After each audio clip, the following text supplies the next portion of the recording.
Bonsoir à toutes et à tous, bienvenue sur Info Hebdo, votre émission hebdomadaire de décryptage de l'actualité politique nationale de la semaine sur ESAE TV. Au menu, nous parlerons entre autres du tonitruant opposant d'hier en la personne de Lot Kwenou, qui soutient désormais les actions du président Patrice Talon et celles de son gouvernement. Nous parlerons également de cette affaire de perception de commissions occultes pour favoriser un placement de la Caisse nationale de sécurité sociale à la Banque internationale du Bénin, BIBE. Ensuite, nous aborderons l'arrêté du ministre de l'Intérieur relayé sur les réseaux sociaux dans lequel il a mis fin au séjour de Stéphane Blauert, directeur général de MTN Bénin, de nationalité sud-africaine. Ce dernier est sommé de quitter le territoire de la République du Bénin au plus tard le 24 novembre 2017, et ce pour avoir mené sur le territoire béninois des activités attentatoires à la sécurité publique. Et pour le décryptage de ce jour, je reçois Jean-Luc Gadji, il est journaliste, ainsi que Alexis Menton. Tout de suite, on les retrouve pour le décryptage.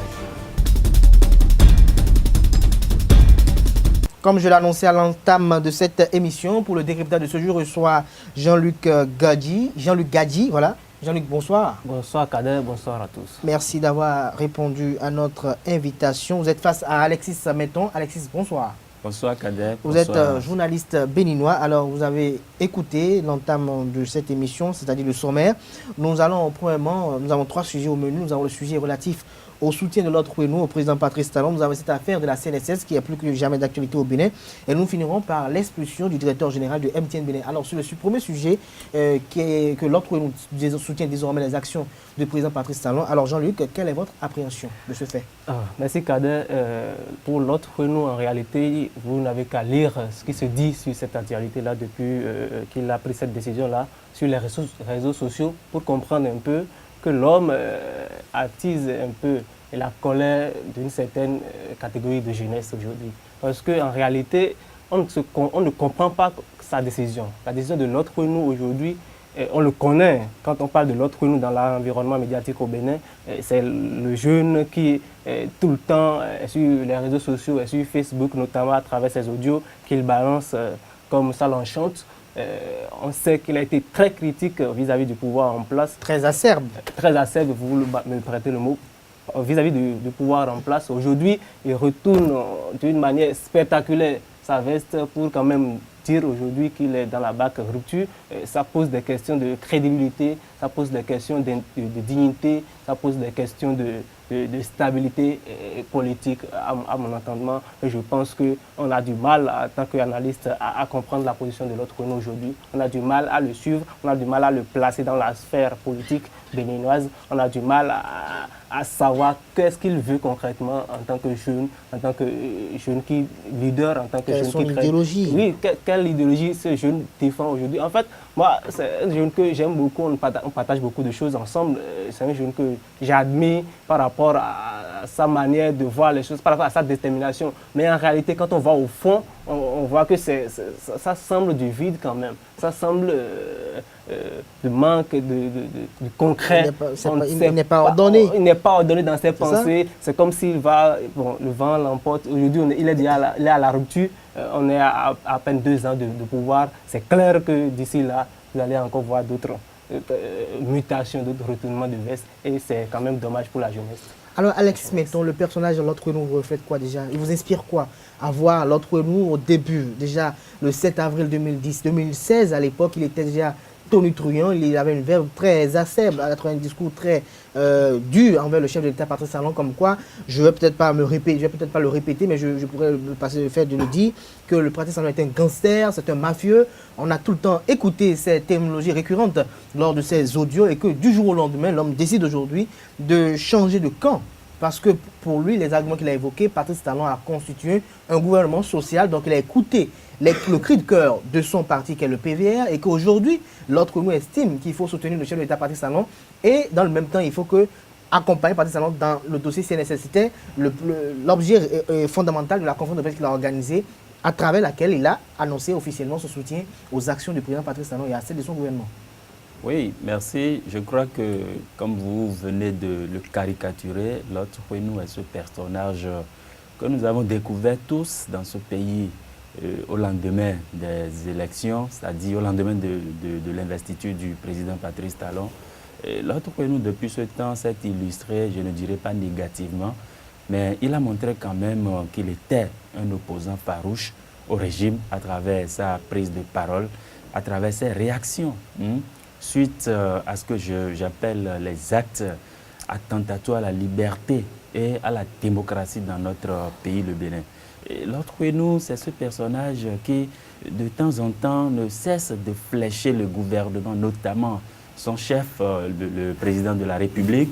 Il est ce personnage qui, ma foi, considère, disons, bafoue l'autorité du président de la République à travers ses audios. Nous n'allons pas entrer en profondeur dans l'analyse des audios parce que le métier de la presse est encadré par une déontologie. Mais je crois que tout ce que nous avons entendu dit de la bouche de Lot Huenu, d'une part à l'endroit du chef de l'État et d'autre part à l'égard de son gouvernement, qu'aujourd'hui on me dit que ce personnage a changé, soutient maintenant le gouvernement et son chef. Moi, j'estime que c'est une aberration et il faut vivre longtemps pour voir les choses et le contraire se produit. L'autre, nous, pour moi, je ne le connaissais pas, je ne sais pas exactement. On dit qu'il est président d'un mouvement politique, on dit qu'il est ci, on dit qu'il est ça. Mais ce qui m'étonne, c'est cette position que l'autre nous prend vis-à-vis du gouvernement du président Patrice Talon. Maintenant, s'il estime aujourd'hui qu'il a mené la lutte jusqu'à un point où il est temps pour lui de changer de camp ou bien de changer de fusil d'épaule, de quitter l'opposition pour la mouvance, bon, je crois que c'est un problème qui est inné en nous, au Bénin. Et vous n'êtes pas sans savoir que depuis l'avènement de la rupture, les opposants qu'on connaissait hier ont tous dit, bon, maintenant il est temps, on sort de l'opposition, on entre dans la mouvance. Peut-être que l'autre nous est dans cette dynamique. Alors, avant de revenir à l'Aziz Menton par rapport à toujours ce même sujet, j'ai quand même envie de recueillir l'avis de vos vis-à-vis par rapport à un fait. L'autre nous a évoqué quelques faits en off ou quelques arguments. Il avance quelques arguments selon lesquels, lors de son animation de l'opposition, il dit quand il a une conférence de presse, il n'a généralement pas le soutien des opposants, de ses confrères opposants. Il n'a pas le soutien. Quand les autres ont une conférence de presse, lui s'y rend. Mais quand il y a une conférence de presse, les autres ne font jamais le premier pas de venir assister à ces manifestations. Il dit que ça sert à quoi d'être dans un environnement peut-être que ceux pour qui vous vous battez ne reconnaissent pas en quelque sorte toute la conjoncture qui s'y oppose en fait quelque sorte. Alors, quand vous écoutez ces arguments qu'on vous bandez et que vous savez que dans tout combat, que ce soit lutte contre le franc CFA, lutte dans l'opposition ou autre, toute lutte, si on n'a pas le bien matériel qu'on pourchasse, il y a quand même l'honneur dont on est à la quête. Alors, est-ce que vous ne voyez pas peut-être que ce repositionnement de l'autre nous s'inscrit dans une dynamique plus ou moins noble? Donc Kader, il est en train de bluffer. C'est simple, bon? parce qu'il se réclame de l'opposition. Il se réclamait du moins de l'opposition. Descendez vos caméras à Jeffa, descendez vos caméras dans l'opinion et demandez quelle est, disons, cette base électorale qui se reconnaît aujourd'hui en l'homme. Allez-y à la base. L'autre Kouenoué de Jeffa, on le sait, on connaît les partis qui font leur dictat à Jeffa. Sébastien Adjavon est là, le Pierre D est là et autres. On ne connaît pas l'autre nous dans l'environnement médiatique, politique, électoral du Bénin. Il n'existe pas, il n'existe que sur les réseaux sociaux. Même ceux qu'ils regroupent à l'occasion de cette manifestation, conférence de presse, meeting et autres, c'est des gens qui ne le connaissent pas, qui le connaissent comme vous et moi sur les réseaux sociaux. Combien de fois il est venu sur votre plateau, par exemple, ici, pour défendre une certaine idéologie? C'est les réseaux sociaux. Donc, son électorat, peut-être, c'est les réseaux sociaux. Le jour où on organisera des élections sur les réseaux sociaux, peut-être qu'il sera président, mais pas ici, au Bénin. Et puis, donc, pour revenir à votre question, il n'a pas le soutien de l'opposition tout simplement parce qu'il n'a pas une assise électorale, parce qu'il n'a pas une place dans cette opposition-là. Il est venu dans la mouvance. On verra quand est-ce que ça va faire, on verra comment ça finira, parce que là aussi, il n'a pas un poids. Qu'est-ce qu'on vend aujourd'hui à un pouvoir? On vend son assise électorale, on vend d'autres voix disent de façon très officieuse qu'il a été racheté par certains sbires du gouvernement en place aujourd'hui pour essayer d'embêter un peu Sébastien Germain Adjavon, qui est perçu pendant longtemps, depuis des années, comme le roi. Mais Jeffa, celui qui maîtrise Jeffa. Ce serait sur les réseaux sociaux. Si c'est pour embêter Sébastien Adjavon sur les réseaux sociaux, peut-être qu'il le réussirait. mais pas pas à Djefa, pas sur son terrain, là où vous aviez été pour couvrir sa conférence de presse. Il ne battrait jamais à Diamant Sébastien, à Djefa, c'est impossible aujourd'hui. Donc, il va dans la mouvance parce qu'il n'a pas le choix. Et là aussi, il n'a aucun poids pour le moment. Donc, on attend de voir ce qu'il deviendra, l'autre Oueno. Alors, Alexis Menton, votre réaction? Oui, à mon avis, si nous devons analyser ces propos de l'autre Oueno, je crois que l'autre Oueno est frustré. L'autre Oueno est frustré. Voilà un personnage, disons, politique, qui tout le temps chante et crie à qui veut l'entendre que lui, il est de l'opposition.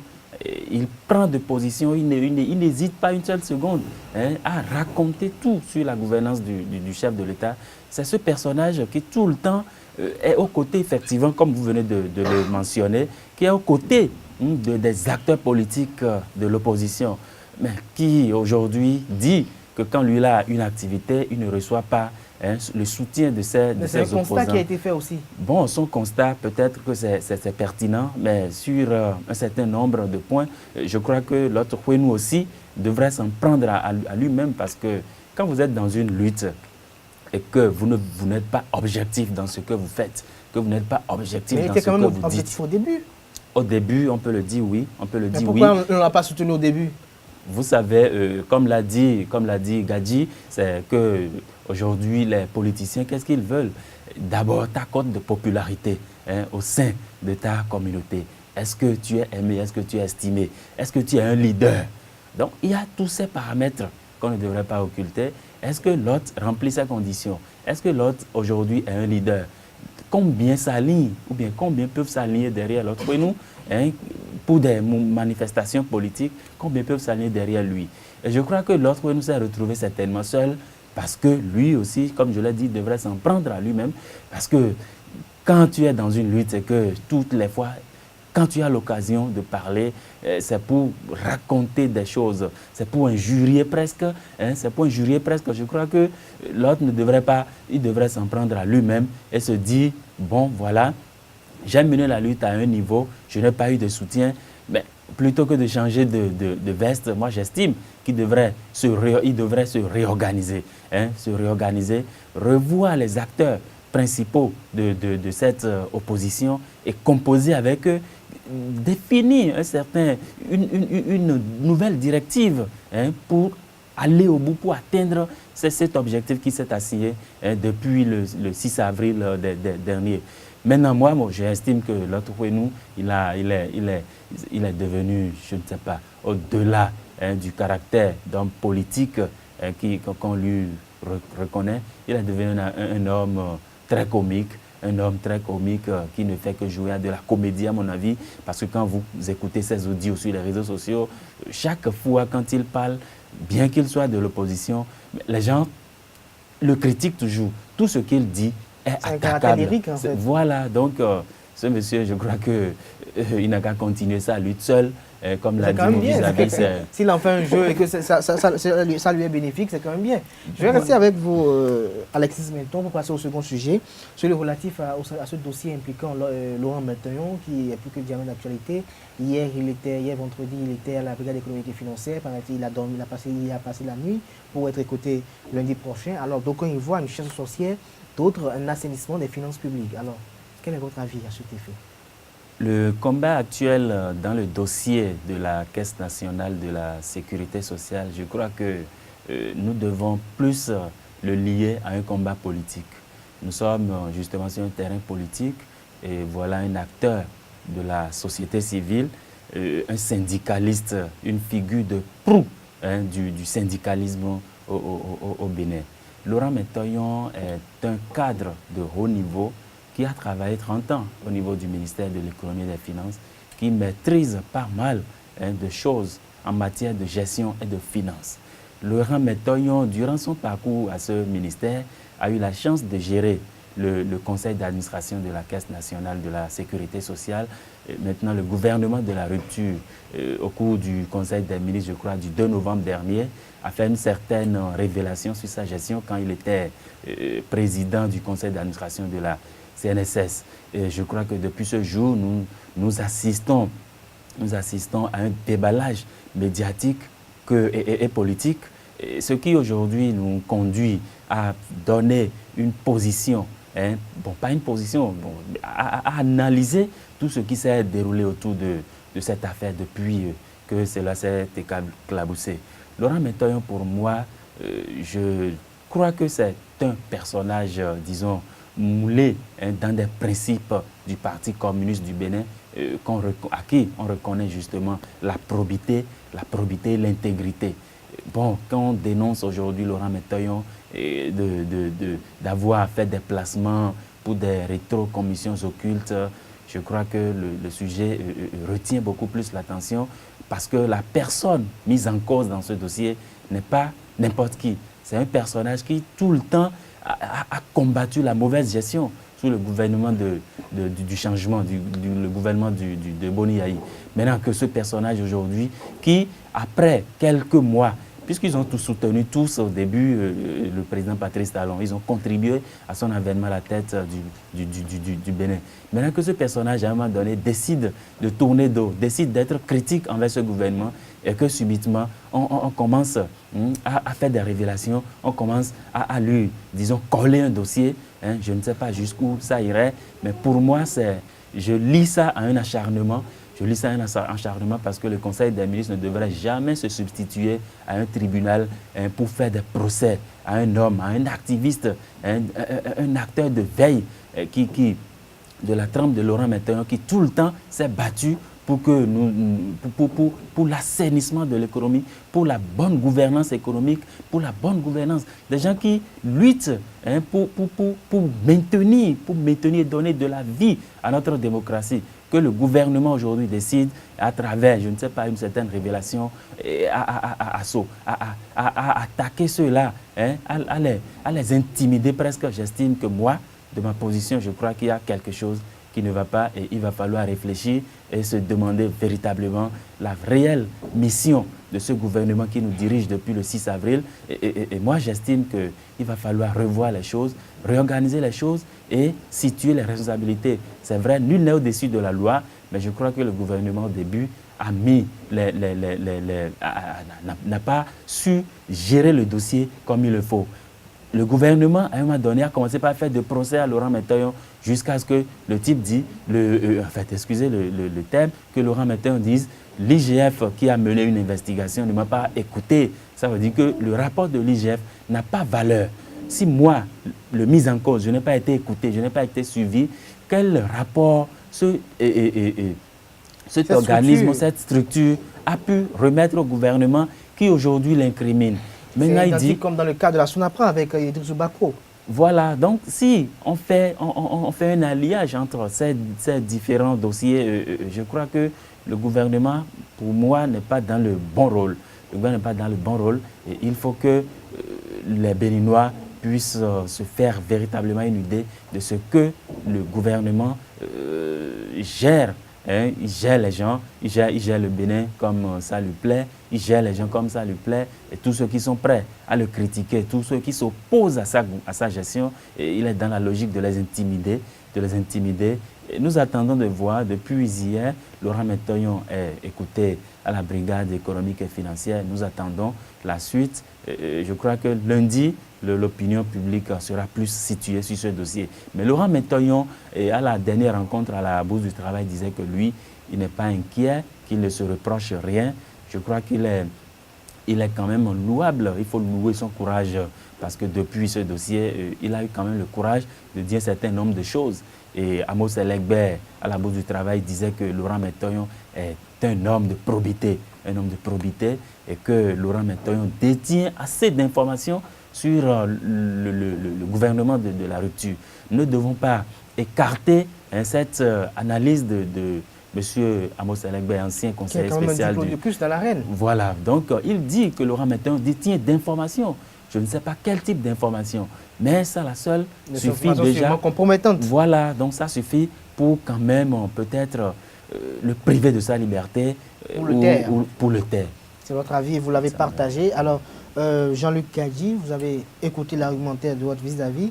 La question que je m'avais vous poser, c'est de savoir, Quand le gouvernement parle de commission occulte, sur quoi le gouvernement s'est basé, à votre avis, pour parler de commission occulte? Et comment le gouvernement peut juger une commission d'occulte? Où est-ce que le gouvernement a pu trouver la traçabilité? Et comment aujourd'hui on peut spéculer tant avec la communication à outrance sur le sujet, sur un dossier qui stagne devant les juridictions compétentes de la République? Non, mais c'est très simple. Quand le gouvernement dit que c'est une commission occulte, quand le gouvernement évoque ces qualificatifs, cette terminologie, c'est pour ne pas dévoiler vraiment le fond du dossier. C'est la preuve. Mais pourquoi on ne dévoile pas si non, il s'agit d'une personnalité publique? C'est clair.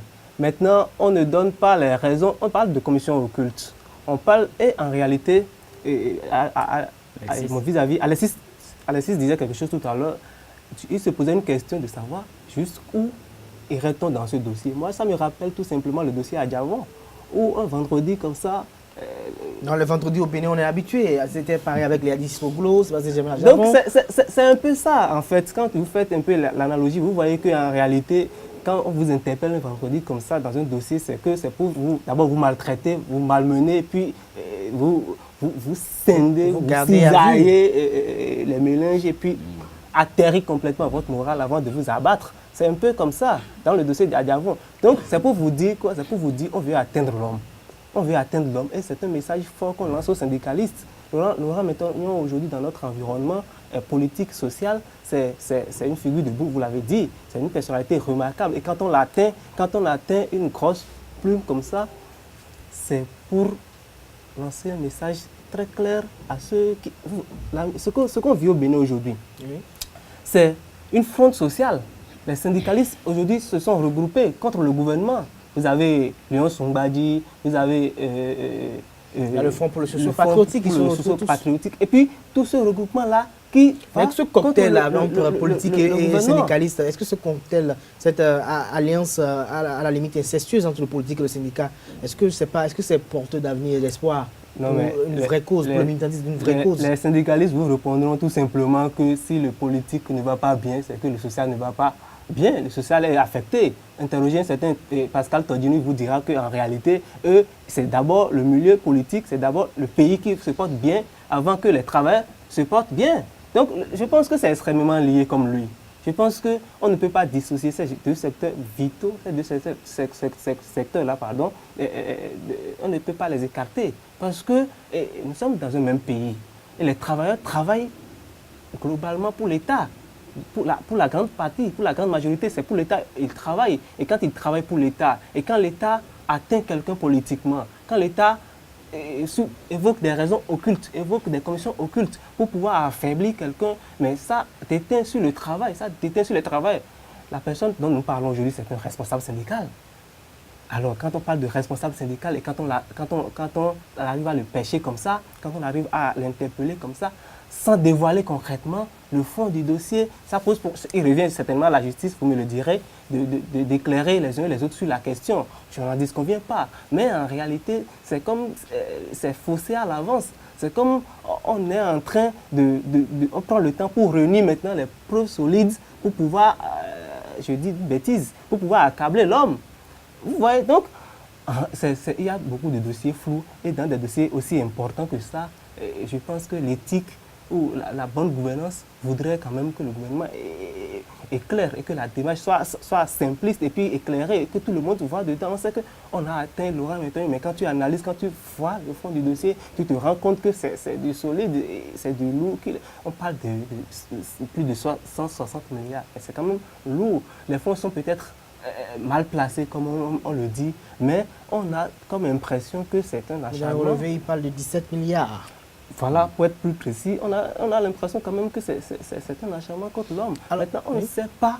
Moi comme Alexis, je dirais que c'est un peu comme le dossier à Diavon. On va le malmener, on va le saccager dans la presse. Vous avez vu déjà sur les réseaux sociaux. La cabale entière qui a démarré depuis environ un mois, 2 mois. C'est clair. Et puis, il y a eu même des gens qui ont averti sur la question. On a dit, par exemple, que Laurent Mettagnon a des informations solides sur le gouvernement. C'est un peu comme certains Daïvo, je vous dis une bêtise, qui détenaient des informations solides sur un gouvernement, et puis on l'a interpellé, et puis bon, Je ne sais pas, je ne dis pas que ce serait le cas. Nous espérons que ça ne va pas se répéter ici. Mais toujours est-il qu'aujourd'hui, on est dans un flou qui ne dit pas son nom, qui ne se décrit pas. Espérons que lundi prochain, nous aurons le temps de mieux voir, de voir clair sur ce dossier assez percutant, assez d'actualité aujourd'hui au Bénin. Nous allons passer au dernier sujet, nous allons recueillir vos avis individuels par rapport à ce sujet avant de mettre un thème à cette émission. Il s'agit de l'expulsion du directeur général de MTN Bénin qui est sommé de quitter le territoire national pour trouble à l'ordre public. Voilà les raisons évoquées par le petit communiqué produit par le ministre de l'Intérieur. Alors, quand vous avez analysé tout ce que MTN a eu avec les antécédents, voilà, entre MTN et l'ARCEP Bénin, c'est-à-dire entre MTN et le gouvernement, les dirigeants actuels, est-ce qu'on n'a pas l'impression que les dirigeants actuels veulent essayer quand même d'étouffer la maison quand même pour peut-être des intérêts inavoués, égoïstes, ou peut-être pour une autre machination, comme se le dit déjà sur les réseaux sociaux, qui sont quand même notre auditoire? Non, mais si le gouvernement ne veut pas qu'on verse dans ce genre d'interprétation, il n'a qu'à nous éclairer sur le sujet.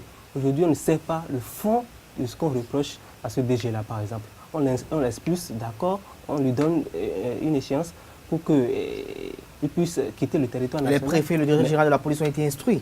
S'il ne veut pas voir la colère de Togboula, alors il a intérêt à vite quitter. Hein. Oui, mais on ne sait pas ce qu'on lui...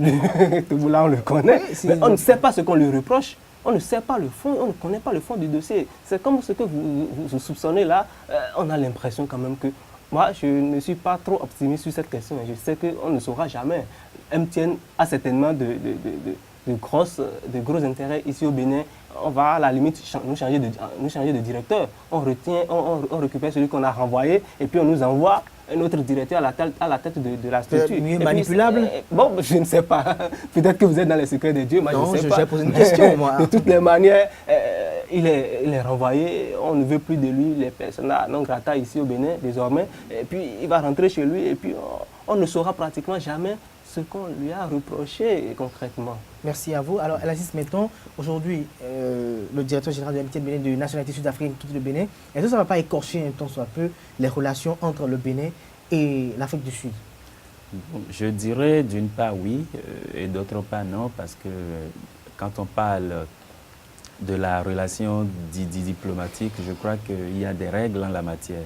Et donc, la première question, c'est de savoir qui est M. Stéphane Blewett, quel est son poids, quelles sont ses relations avec l'État sud-africain.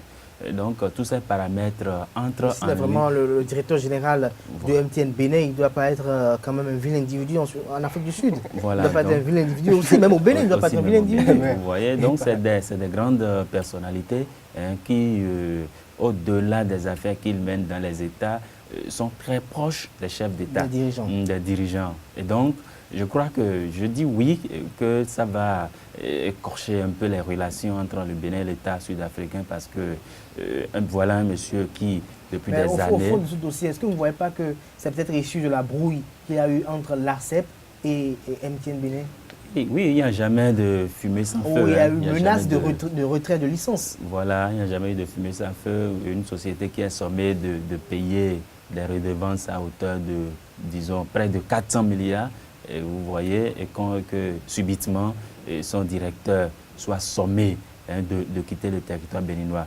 Du 14, on lui a donné, je crois, une semaine. Il a du 14, il a jusqu'au 24. Il a 10 jours rigoureusement. Si jamais le 25, il est encore à Cotonou, ne serait-ce que son nombre. Togboula va passer par là. Donc, vous voyez. Le préfet. Donc, pour moi, c'est frustrant. Pour moi, c'est frustrant. Mais au-delà de notre analyse, je crois que le problème que l'arrêté du ministre Sakalafia, l'arrêté du ministre de l'Intérieur, M. Sakalafia, au-delà de notre analyse, son arrêté est si profond qu'on l'ignore. Parce que quand on reproche, quand on nous dit que M. Stéphane Blewett est de nationalité sud-africaine et qu'il est renvoyé pour trouble à l'ordre public et activité attentatoire à la sécurité publique. M. Sakalafia est dans son rôle d'expulser un citoyen d'un autre État du Bénin pour ses mais MTN a également en même temps produit un communiqué pour signifier qu'ils n'ont pas reçu le dit arrêté. Bon, là, ça prête à la confusion. Ça prête à confusion. Et moi, de ma position, j'estime que les choses ne se passe pas dans les règles de l'art au Bénin.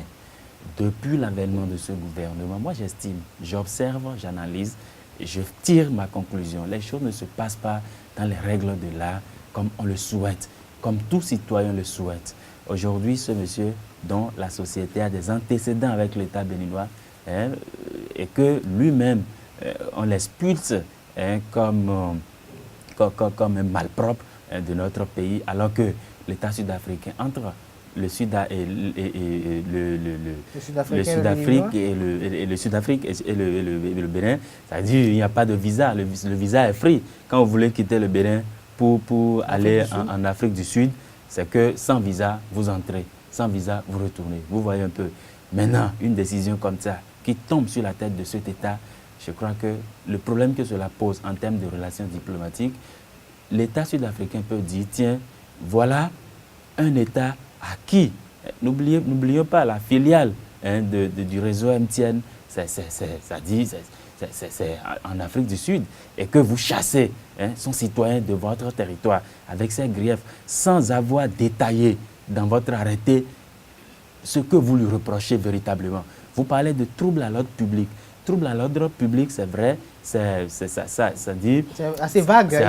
C'est assez vague. Activité attentatoire à la sécurité publique également, c'est assez vague. Même nous qui sommes ici, c'est vrai, nous sommes de la presse, nous opinons sur des sujets.